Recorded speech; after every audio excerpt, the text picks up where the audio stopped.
There is a peculiar weight that comes with seeing things as they are, not as we wish them to be, not as we've been taught to perceive them, but as they truly exist beneath the scaffolding of our constructed meanings. This weight is not merely intellectual, it is visceral, existential, a burden that presses against the chest in the quiet hours when distraction fails and the mind stands naked before reality. And here is the curious thing, the paradox that Alan Watts spent a lifetime exploring. Most people, when given the choice between truth and comfort, will choose comfort every single time. Not because they are weak, not because they lack courage, but because they understand, perhaps unconsciously, that truth demands a price most are simply not prepared to pay. Consider for a moment what it means to truly see. Not to glance, not to observe with the casual detachment we bring to our daily routines, but to see with the kind of clarity that dissolves pretense. When you look at your life, your relationships, your carefully maintained identity, and you strip away the stories you tell yourself, what remains? This is the question that haunts those who dare to peer behind the curtain. And it is precisely this question that most of humanity spends their entire existence avoiding. We build elaborate architectures of meaning, construct narratives that place us at the center of some grand purpose, and we do this not out of arrogance, but out of necessity. Because without these stories, without these comforting illusions, we're left staring into an abyss that offers no reassurance, no guarantee, no ultimate meaning handed down from on high. If you find yourself drawn to these questions, if something in you resonates with this exploration of truth and illusion, then perhaps you are ready to go deeper. Before we continue, I invite you to join this journey more intentionally. Subscribe to this channel, not as a passive observer, but as a fellow traveler on this path of inquiry. Leave a like if these words stir something within you, and share your thoughts in the comments below. This is not entertainment, this is a conversation about the nature of existence itself. And your presence here, your willingness to sit with these uncomfortable truths, matters more than you might realize. The illusion that most people prefer is not a simple lie. It is far more sophisticated than that. It is a carefully woven tapestry of beliefs, assumptions, and social agreements that creates the experience of a stable, predictable world. We believe in progress, in linear time, in the fundamental separation between self and other. We believe that if we work hard enough, plan carefully enough, control our circumstances with sufficient precision, we can secure our happiness, our safety, our sense of meaning. And society reinforces these beliefs at every turn, because a population comfortable with uncertainty, at peace with impermanence, would be impossible to control, impossible to motivate through fear and desire. The machinery of civilization requires us to remain invested in outcomes, that we cling to the future, that we fear death and chase pleasure with desperate intensity. But what happens when someone sees through this? What happens when the veil lifts, even temporarily, and you recognize that the self you've been protecting all these years is itself a construction, a story told by the nervous system, a pattern of thoughts claiming ownership of experience? This is not an abstract philosophical proposition. This is a lived reality that can strike like lightning, leaving everything you thought you knew about yourself in ashes. Watts called this the shock of recognition, the moment when you realize that the one who has been seeking is the very obstacle to what is being sought. And this recognition, while liberating in the ultimate sense, is terrifying in the immediate sense. Because if you are not who you thought you were, if your carefully maintained identity is revealed as a fiction, then what are you? And more importantly, what are you supposed to do with this knowledge? The price of seeing the truth begins here, in this disorientation, this vertigo that comes from losing your reference points. You cannot unsee what has been seen. You cannot return to the comfort of unconscious belief once consciousness has expanded beyond its previous boundaries. There is a reason that mystics throughout history have spoken of the dark night of the soul, of the dissolution of the ego as a kind of death. It is a death, not a physical death, but perhaps something more profound, the death of the only self you have ever known. And while the spiritual marketplace sells this as some kind of blissful awakening, as if one day you will meditate your way into permanent ecstasy, the reality is far more complex and far more demanding. Most people sense this, even if they cannot articulate it. They sense that to truly question everything, to truly see without the filter of their conditioning, would require them to give up too much. And what would they be giving up? Not just their beliefs, but their entire way of being in the world, the way they relate to others, the way they make decisions, the way they find comfort in familiar patterns. To see the truth is to recognize that suffering is largely self-created, born from resistance to what is, from the constant movement of desire and aversion. But this recognition does not make the suffering disappear. Instead, it places you in the peculiar position of watching yourself create suffering even as you know you are doing it, caught between old patterns and new awareness, unable to go back and not yet able to fully embody what you now understand. This is why the illusion is so seductive. It offers something that truth cannot, a sense of solidity, a feeling that you are someone, going somewhere for some reason. The illusion says that your life matters in the grand scheme of things, that your choices have cosmic significance, that the universe cares about your particular joys and sorrows. And while truth reveals that you are not separate from the universe, that you are the universe experiencing itself through this particular aperture, this recognition can feel cold, impersonal, stripped of the warmth that comes from believing yourself to be specially chosen, uniquely important. The ego thrives on specialness, on the belief that it is the protagonist in some grand narrative. Truth dissolves this specialness, reveals it as another form of separation, another way of avoiding the simple, unadorned fact of existence. And yet, there are those who cannot help but seek the truth. Something in them refuses to settle for comfortable lies, refuses to accept inherited beliefs without examination. These are the individuals who pay the price willingly, even eagerly, despite not fully understanding what that price entails. They are the ones who sit in meditation until the constructed self begins to loosen, who question their assumptions until solid ground becomes quicksand, who pursue awakening not because it will make them happy in any conventional sense, but because they cannot live with anything less than reality itself. Watts was one of these people. He understood that to truly live, one must be willing to die over and over again, to let go of every fixed position, every claim to knowledge, every desperate grasp for certainty. But here is the deeper paradox that Watts pointed to again and again. The very seeking of truth can become another form of illusion. When we turn spirituality into a project, when we make awakening into a goal to be achieved by the separate self we are trying to transcend, we create a peculiar trap. We become spiritual seekers, practitioners, people on a path, and these identities can be just as imprisoning as any other. The truth that Watts spoke of is not something that can be grasped or achieved.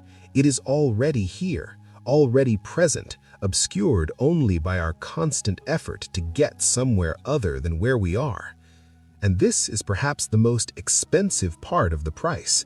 You must give up even the search for truth, must let go of the one who wants to be enlightened. The human mind is a magnificent instrument for creating problems that do not actually exist. We take the flowing, seamless reality of existence and we chop it up into pieces, into separate objects and isolated events, into me and not me, into past and future, into success and failure. And then we suffer over these artificial divisions as if they were real, as if the boundaries we have drawn were actually present in the nature of things. This is the fundamental illusion, the root from which all other illusions grow. And the person who begins to see through this, who starts to recognize the arbitrary nature of their conceptual frameworks, finds themselves in a very strange position indeed.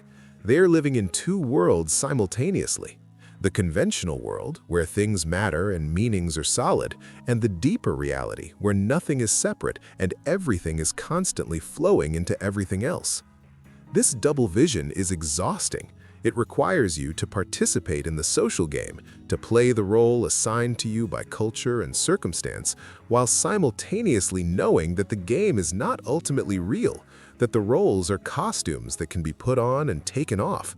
You shake hands and make small talk, you pursue goals and fulfill obligations, but there is now a transparency to it all, a lightness that comes from not taking it quite so seriously. And this lightness, while liberating, can also be isolating, because most people around you are fully invested in the game, fully identified with their roles, and they expect you to be as well. When you are not, when you cannot muster the appropriate enthusiasm for things that no longer seem important, you become strange to them, distant, somehow threatening to the consensus reality they rely upon. Watts understood this isolation intimately. He spent years translating Eastern wisdom for Western audiences, trying to communicate insights that fundamentally challenged the assumptions upon which Western culture was built. The notion that the self is an illusion, that there is no fundamental separation between subject and object, that life has no purpose beyond itself. These ideas are not just intellectually challenging, they are psychologically destabilizing for a culture that has built everything around individual achievement, rational control, and teleological meaning. To suggest that the separate self is a fiction is to pull the rug from under the entire Western project. And people do not like having their rugs pulled out from under them, even when those rugs are worn thin with contradictions and suffering. So, the person who sees the truth must learn to speak two languages. They must learn to translate their insights into terms that will not provoke too much resistance, to communicate without condemning, to point toward reality without insisting that others look. This is a delicate art, this dance between concealing and revealing. Because to speak the full truth too boldly is to invite rejection, to be dismissed as a madman or a fool. But to remain silent is to deny the very recognition that has transformed your life, to hoard wisdom that could potentially liberate others from unnecessary suffering. Watts walked this tightrope brilliantly, using humor and paradox to slip profound insights past the guardians of conventional thinking, making the unfamiliar seem almost obvious through the careful arrangement of words. But even this skill, this ability to communicate the ineffable, comes at a price. Because when you spend your life pointing at the moon, people often mistake the finger for the moon itself.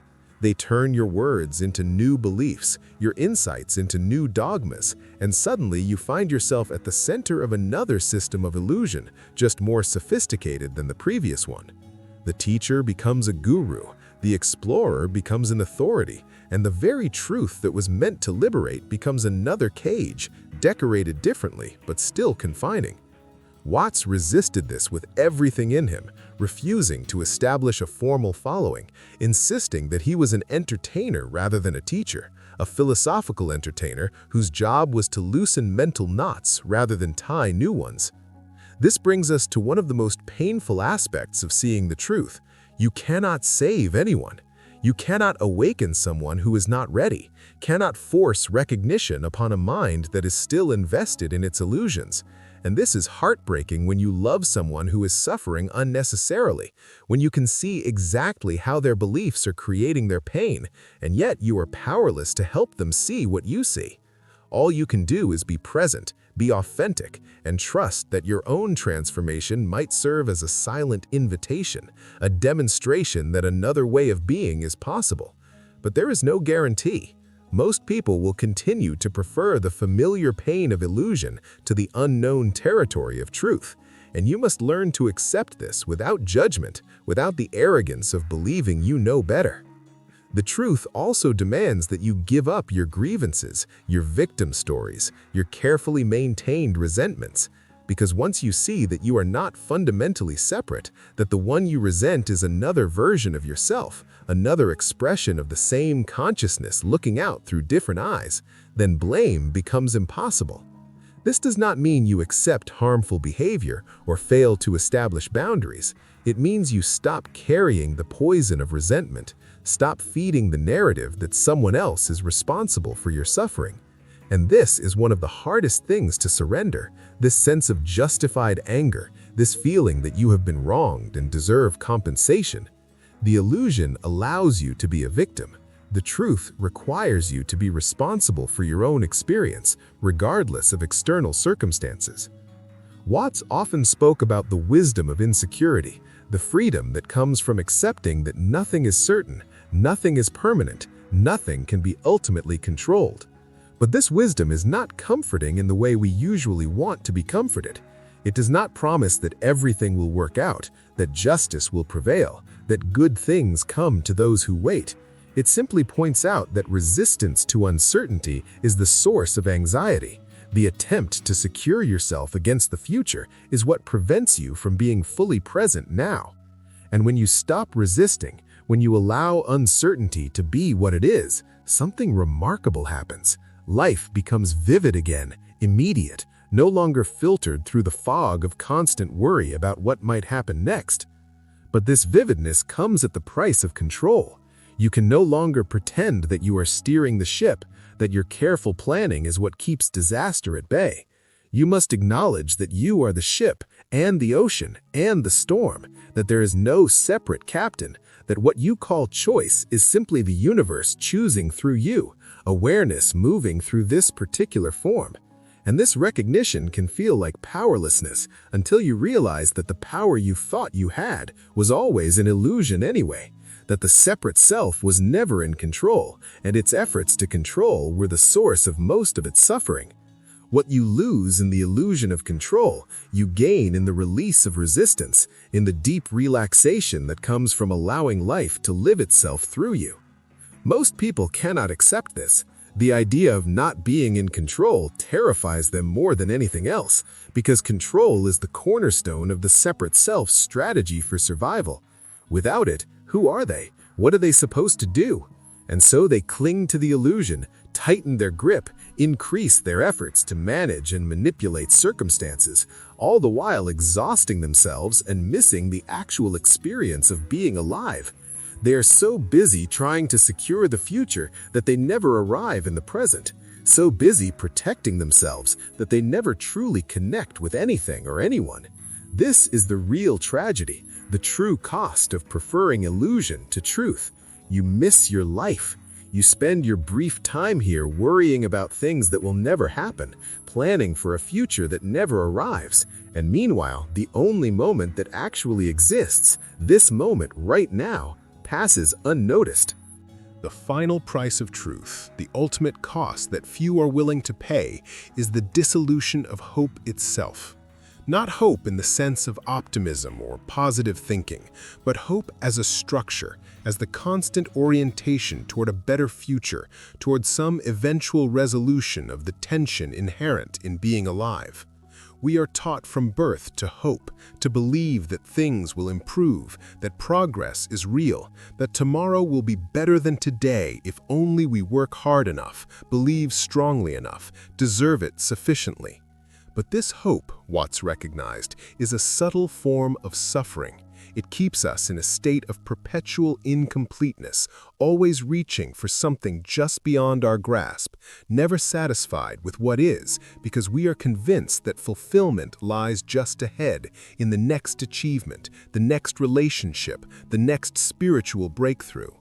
To see the truth is to recognize that there is nowhere to get to, nothing to achieve, no future state that will finally make you complete. This is not pessimism, it is something far more radical, the recognition that completeness is already here, already the case, obscured only by the belief that you are incomplete. You are not on a journey from ignorance to enlightenment, from imperfection to perfection. You are consciousness itself, playing the game of being a separate individual, convincing itself that it is lost so that it can experience the joy of being found. But the one who is lost and the one who is found are the same, and the entire journey is a kind of cosmic play, a divine game of hide and seek. This realization should be liberating, and in a sense it is, but it also means that all your striving, all your spiritual seeking, all your efforts to become someone better, wiser, more enlightened are revealed as part of the game, not the solution to it. And this can be deeply disappointing, even infuriating. You have invested so much time, so much energy, so much hope in the project of self-improvement, and now you are being told that there is no self to improve, that the entire project was based on a misunderstanding. What are you supposed to do with that? How are you supposed to live when the fundamental motivation that has driven you, the belief that you are not yet what you should be, is exposed as illusory? This is where many people turn back. They have glimpsed the truth, but the implications are too unsettling, the loss of purpose too disorienting. They return to the illusion gratefully, relieved to have a reason to get up in the morning, a goal to pursue, a problem to solve. And there is nothing wrong with this. The illusion serves a purpose. It keeps the game going, keeps the story interesting, provides the tension that makes drama possible. Without the illusion of separation, without the belief in progress and purpose, human civilization as we know it would collapse. We would have no reason to build, to create, to strive. We would simply be, and being is not enough for most people. They need to be becoming, need to feel that they are going somewhere, accumulating something, moving towards some distant but achievable goal. But for those who cannot turn back, for those who have seen too much to return to comfortable ignorance, life becomes something altogether different. It becomes less about achieving and more about being fully here, less about becoming someone and more about discovering what you already are beneath all the becoming. This is not a passive state. It is not about sitting on a cushion and withdrawing from the world. It is about engaging with life completely, with full intensity, but without the underlying anxiety that comes from believing that your existence depends on the outcome. You work, you love, you create, you participate in the human drama, but you hold it all lightly, knowing that none of it is ultimately serious, that it is all arising and passing within consciousness like waves upon the ocean. Watts lived this paradox. He lectured and wrote prolifically, appeared to be teaching as he insisted he was not a teacher, engaged with life fully, even as he pointed to the emptiness at the heart of all forms. And he paid the price for his insights in personal ways that are often overlooked. The clarity that allowed him to speak about the nature of reality with such precision did not protect him from the messiness of human existence. He struggled with relationships, with alcohol, with the gap between what he understood and how he lived. And this too is part of the price. Seeing the truth does not make you perfect, does not elevate you above the human condition. It simply makes you aware, conscious of your patterns, even as you continue to enact them, caught in the bittersweet recognition that you are both the dreamer and the dream. There is a loneliness in this position that cannot be overstated.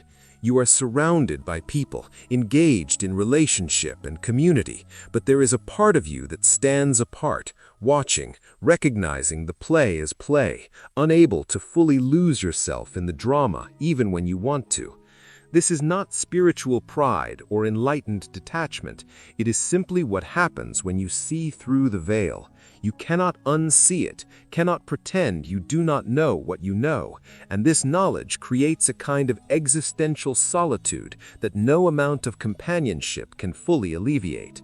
You can share your insights, can connect with others who have had similar recognitions, but the actual experience of seeing through the illusion is ultimately individual, irreducibly private, something that cannot be fully communicated or shared. And yet there is also a profound intimacy in this recognition, a connection to all things that transcends the superficial bonds of social relationship. When you see that you are not separate, that the boundaries between self and other are conceptual rather than actual, every encounter becomes a meeting with yourself. The stranger on the street is you. The tree outside your window is you. The distant stars are you experiencing yourself from an impossibly remote perspective. This is not metaphor. This is the direct recognition of what you are beyond the mask of individuality. And this recognition, while it cannot eliminate the experience of being a separate person, transforms it, imbues it with a quality of wonder and tenderness that was not present when you believed the separation was real. So why do most people prefer the illusion? Because it is easier. Because it provides clear answers, defined purposes, comfortable certainties.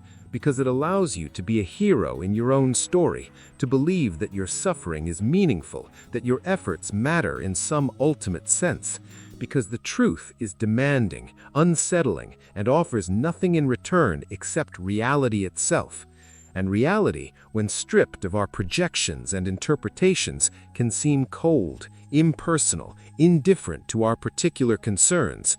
But there is another possibility that Watts pointed to consistently, that reality, in its naked simplicity, is not cold but alive, not impersonal but intimately involved in every moment of existence because it is existence.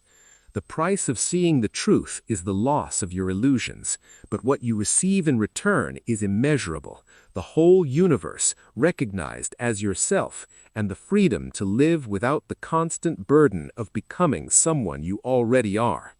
Most people will never pay this price.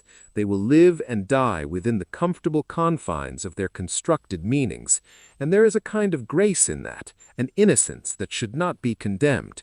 But for those who must see, who cannot help but question, who are driven by some inexplicable impulse toward reality regardless of the cost, the price is worth paying. Not because it leads to happiness in any conventional sense, but because anything less than truth becomes unbearable once you have tasted it, even briefly, even imperfectly. And so we return to where we began, the peculiar weight of seeing things as they are.